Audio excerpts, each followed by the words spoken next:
मैं आप लोगों को कृतिका का पाठ 1 का शेष भाग पढ़ाने जा रही हूँ तथा उनके प्रश्नोत्तर भी लिखाऊंगी। आप 25 पेज छोड़कर प्रश्नोत्तर लिखें। बस फिर क्या हुआ, हम लोग ज्यों का त्यों खेत खलिहान छोड़कर हंसते हुए भाग जाते थे। कैसी मौज की खेती थी। लेकर अपने बचपन के खेलों के बारे में बताते हुए कहता है, कभी कभी वे सभी कनस्तर का बाजा, अमोले की सनाई, टूटी चूहेदानी की पालकी बनाकर बाराती बन जाते। लेकर स्वयं समधी बनकर बकरे पर चढ़ जाता। बारात चबूतरे के एक कोने से दूसरे कोने पर जाकर रुकती। सजे हुए मंडप तक जाती और फिर वापस लौट आती। पिताजी जो ही दुल्हन का मुंह देखने के लिए घूंटा उठाते तो सारे बच्चे भाग खड़े होते। फिर खेती करने का खेल खेला जाता। चबूतरे पर घिरनी गाड़कर गली को कुआं बनाकर पतली सी रस्सी में एक चुक्कड़ बांधकर 2 बच्चे बैल बनकर घूमने लगते। अंगूठे का हल बनाकर फसल उगाते और उसे तुरंत काट लेते थे। फसल को एक जगह रखकर पैरों से रौंदते और मिट्टी के दिए की तराजू पर तोड़ नकदी बनाते तथा सभी के पिता उनसे खेती का हालचाल पूछ बैठते और सब खेत खलिहान छोड़कर भाग जाते थे। ऐसे नाटक हम लोग बराबर खेला करते थे। बटोई भी कुछ देर ठिठक कर हम लोगों के तमाशे देख ले। जब कभी हम लोग ददरी के मेले में जाने वाले आदमियों का झुंड देख पाए तब कूद कूद चिल्लाने लगते थे, चलो भैया ददरी सातु पिसान की मोटरी। अगर किसी दूल्हे के आगे जाती हुई ओवरदार पालकी देख पाते तो खूब जोर से चिल्लाने लगते, रहरी में रहन पुरान रही डोला के कन्या हमारे मेहरी। इस पर एक बार बूढ़े बर ने हम लोगों को बड़ी दूर तक खदेड़ कर ढेलों से मारा था। उस कसूर खब्बीस की सूरत आज तक हमें याद है। न जाने किस ससुर ने वैसी कम जमाई ढूंढ निकाला था, जैसा घोड़ा मुँह आदमी हमने कभी नहीं देखा। लेकर आगे बताता कि ये खेल वे रोज खेलते थे। जब वे किसी झुंड को ददरी के मेले में ले जाते तो उछल कूद कर खूब उधम मचाते।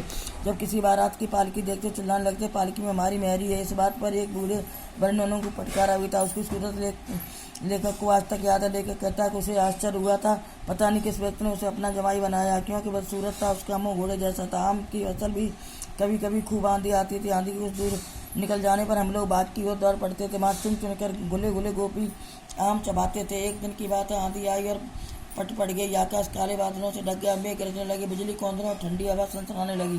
पेड़ झूमने और जमी चूमने लगे। हम लोग चिल्ला उठे, एक पहिया की लाई।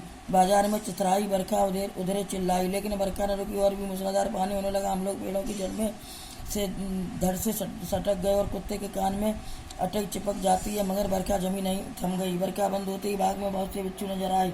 हम लोग डर कर भाग चले। हम लोगों में बैजू बड़ा ढीठ था। संयोग की बात, बीच में मूसन तिवारी मिल गए। बेचारे बूढ़े आदमी को सूझता कम था। बैजू उनका चढ़ाकर बोला, बुढ़वा बेईमान मांगे करेला का चौका। हम लोगों ने भी बैजू के सुर में सुर मिलाकर यही चिल्लाना शुरू किया। मूसन तिवारी ने बेतहासा खदेड़ा। हम लोग तो बस अपने अपने घर की ओर आंधी हो चले। लेकर बताता कि बचपन में आंधी आने के तुरंत बाद वे चुन चुनकर मीठे गोपी आम चूसने के लिए बागों की तरफ दौड़ पड़ते थे। एक दिन आंधी के तुरंत बाद मूसलाधार वर्षा शुरू हो गई। बच्चे वर्षा रोकने के मंत्र जपने लगे, लेकिन वर्षा जरा भी कम न हुई। सब पेड़ों से सटे बैठे थे। तभी उनकी नज़र बिच्छू पर पड़ते ही वे सब दौड़ पड़े। रास्ते में उन्हें मूसन नामक के वृद्ध मिला। बैजू ने कुछ गाकर उसे चिढ़ाया और फिर सभी ने उसके मुंह से सुर मिला दिया। मूसन तिवारी उन्हें खदेड़ते हुए उनके पीछे दौड़ पड़ा। जब हम लोग न मिल सके तो तिवारी जी पाठशाला में चले गए। वहाँ से हमको और बैजू को पकड़ लाने के लिए 4 लड़के गिरफ्तारी वारंट लेकर छूटे।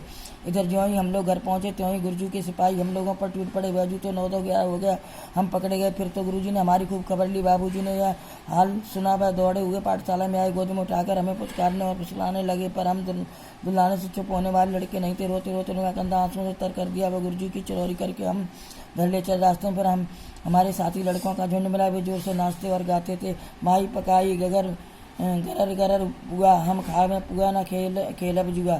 फिर क्या था, हमारा रोना धोना भूल गए। हम हट करके बाबूजी की गोद से उतर पड़े और लड़कों की मंडली से मिलकर वह तान रापने लगे। तब हम सब लड़के सामने वाले मकई के खेत में दौड़ पड़े। उसमें चिड़ियों का जो झुंड चल रहा था। वे दौड़ दौड़ कर उन्हें पकड़ने लगे, पर एक ही हाथ न आई। हम खेत से अलग ही खड़े होकर गा रहे थे, राम जी की चिरई, राम जी का खेत खा लो चिरई भर भर पेट। हमसे कुछ दूर बाबूजी और हमारे गांव के कई आदमी खड़े होकर तमाशा देख रहे थे। यही कहकर हंसते थे कि चिड़िया की जान जाए, लड़कों का खिलौना। सचमुच लड़के और बंदर पराई पीर नहीं समझते। तिवारी सीधा उनकी पाठशाला गए और मास्टर जी ने 4 लड़कों को बैजू को पकड़ने के लिए भेजा। बैजू तो भाग गया, लेकिन बाकी सही पकड़े। गुरुजी ने सबकी मन लगाकर खूब धुनाई की खबर सुनते पिताजी पाठशाला में दौड़े आए।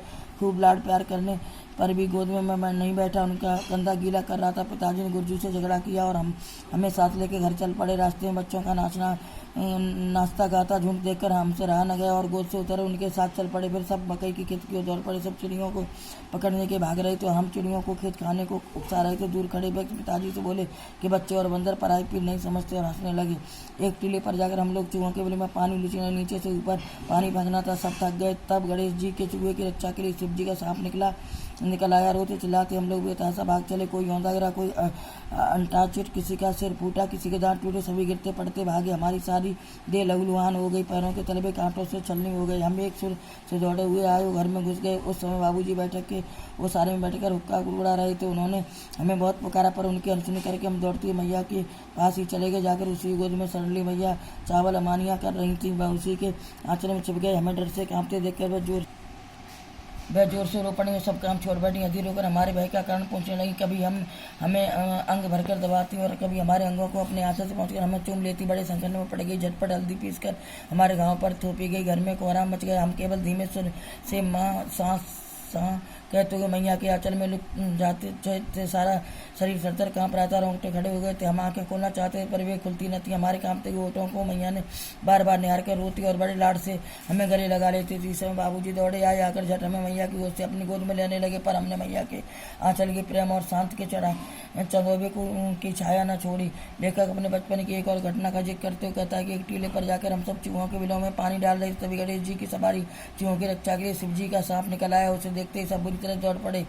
गिरते पड़ते लघुवान होते, एक सुर में रोते अपने अपने घरों में घुस गए। पिताजी ओसारे में बैठे हुक्का पी रहे थे, पर मैं उन्हें अनसुना कर माँ के पास दौड़ पड़ा। माँ बैठी चावल साफ कर रही थी, लेकिन उसे डरा देख चावल साफ करना छोड़ रो पड़ी। लेखक उनकी गोद में बुरी तरह चिपका हुआ काफी देर तक हाँ कर रहा था। माँ ने जल्दी से उसका मुख चूमते हुए घावों पर हल्दी लगाई। पिताजी दौड़े आए और उस माँ की गोद से लेने लगे, परंतु पूरे दिन जिस माँ के पास वह सिर्फ दूध पीने आता था, उसने अब उसकी प्रेम, सुरक्षा और शांत की छाया न छोड़ी। अर्थात लेखक डर के मारे माँ की गोद में से चिपका रहा।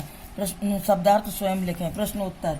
प्रस्तुत पाठ के आधार पर यह कहा जा सकता है कि बच्चे का अपने पिता से अधिक जुड़ाव था, फिर भी पिता के साथ वह पिता के पास न जाकर माँ की शरण लेता है। आपकी समझ से उसकी क्या वजह हो सकती है? उत्तर। पाठ को पढ़ने से पता चलता है कि बच्चे का माता से सिर्फ दूध पीने का ही नाता था।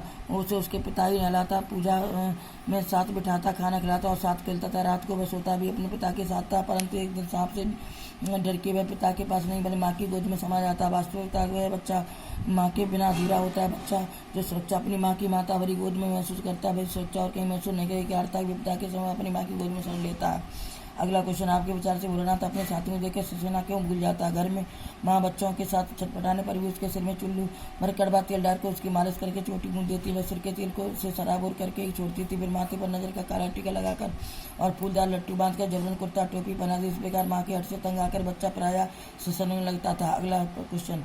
आपने देखा होगा भोलानाथ और उसके साथी जब खेलते खेलते समय किसी न किसी प्रकार की तुकबंदी करते। आपको यदि अपने खेलों आज से जुड़ी तुकबंदी याद हो तो लिखिए। उत्तर। तुकबंदी जो प्रायः हम करते वह इस प्रकार। दो बच्चों द्वारा ऊपर हाथों को आपस में पकड़कर अन्य बच्चों को पंक्तिबद्ध रूप से उन हाथों के अंदर से निकलते हुए गाना। पोसंपा डाक किलो ने क्या किया? 100 रुपए की घड़ी चुराई। अब तो जेल में आना पड़ेगा, जेल का खाना खाना पड़ेगा, जेल का पानी पीना पड़ेगा। अगला क्वेश्चन। भोलानाथ और उसके साथियों के खेल और खेलने की सामग्री आपके खेल और खेलने की सामग्री से किस प्रकार भिन्न है? भोलानाथ और उसके साथियों खेल से और खेल सामग्री। दुकानों का खेल। मिठाई की दुकान में मिट्टी के लड्डू, पत्तन कचौरियाँ, गीली मिट्टी की जलेबियाँ, जस्ते के पैसे, पानी का घी, धूल की पिसान, दिए के तराजू और बालू की चीनी बनाकर उसका प्रयोग करते थे। भारत का खेल। कनस्तर का तंबूरा अमोले को घिसकर बनाई गई शहनाई, टूटी चूड़ेदानी की पालकी और खटोली की डोली बनाई जाती थी। कहने का तात्पर्य भोलानाथ और उसके साथियों के खेल के दैनिक जीवन की घटनाओं से जुड़े होते थे। उनकी खेल सामग्री में सामान्य चीजें हुआ करती थी। हमारे खेल और खेल सामग्री। क्रिकेट के बैट, गेंद, विकेट, पैड, हेलमेट आदि दोनों प्रकार की सामग्री में काफी भिन्नता। अगला। पाठ में आए ऐसे प्रसंगों में वर्णन कीजिए जो आपके दिल को छू गए और दिल को छूने वाले प्रसंग। नंबर 1। बचपन में जब लेखक के पिताजी रामायण का पाठ करते तब लेखक उनके बगल में बैठे बैठे आईने में अपना मुंह निहारा करते थे। जब वे उसकी ओर देखते तो वे कुछ लजाकर और मुस्कुरा कर आईना नीचे रख देते थे। अगला क्वेश्चन। जब बच्चा अपने पिताजी की लंबी लंबी मूंछों को खाने लगता तब वे बच्चे के हाथों को चूम लेते थे। लेखक से खट्टा मीठा चुम्मा मांगने लगते और अपनी दाढ़ी उसके सिर पर चुबा देते थे। जब उनकी दाढ़ी चुभती तो बच्चा उनका मुंह नोचने लगता था। अगला क्वेश्चन। इस उपन्यास अंश में 30 के दशक की ग्राम्य संस्कृत का चित्रण। आज की ग्रामीण संस्कृति में आपको किस तरह के परिवर्तन दिखाई देते हैं? उत्तर, 30 के दशक की ग्राम संस्कृति में दिखावट बनावट का अभाव था। उस समय का जीवन बिल्कुल सीधा साधा था। बच्चे घर की पालतू सामग्री से खेलते थे। खेलते समय जब कभी उन्हें चोट लग जाती तो चोट पर हल्दी वगैरह लगा के इलाज कर लिया जाता था। अब 21वीं सदी के प्रारंभ में ग्रामीण संस्कृति में काफ़ी परिवर्तन आए हैं। अब गाँव में भी खेल के नए नए सामान प्रयुक्त होते हैं। लोग बच्चों के पालन पोषण के तरीकों में भी काफ़ी अंतर आया। यहाँ भी बच्चों के खेलने के लिए पार्क और स्टेडियम बनने लगे। वो सारे में बैठकर होके गुड़गुड़ाना लगातार कम होता चला जा रहा। अगला क्वेश्चन, पाठ पढ़ते पढ़ते आपको भी अपने माता पिता का लाड प्यार याद आ रहा होगा। अपनी इन भावना को डायरी में अंकित कीजिए। ये क्वेश्चन विद्यार्थी स्वयं डायरी पर लिखें। यहाँ माता पिता का बच्चे के प्रति जो वात्सल्य व्यक्त हुआ उसे अपने शब्दों में लिखिए। माता पिता हमेशा बच्चों को हर प्रकार का सुख आराम पहुँचाने, उनका उचित पालन पोषण करने का प्रयास करते हैं। माँ बच्चे को दूध पिलाती है और खाना भी ठीक प्रकार से खिलाती है। पिता बच्चे को नहलाता धुलाता और तैयार करके पूजा में अपने पास बैठाता है। बच्चा अक्सर अपने पिता के कंधे पर विराजमान रहता है। माँ बच्चे के सिर में तेल लगाती, कंघी करती, चोटी मूंदती और रंगीन कुर्ता टोपी पहनाती। किसी चीज़ से डर लगने या चोट लगने बच्चे माँ की गोद में शरण लेता है। माँ ही उसकी चोटों पर हल्दी लगाती है। इन सब क्रियाओं में हमें वात्सल्य भाव की झलक मिलती है। माता का अंचल शीर्षक की उपयोगिता बताती हुए कोई अन्य शीर्षक सुझाइए।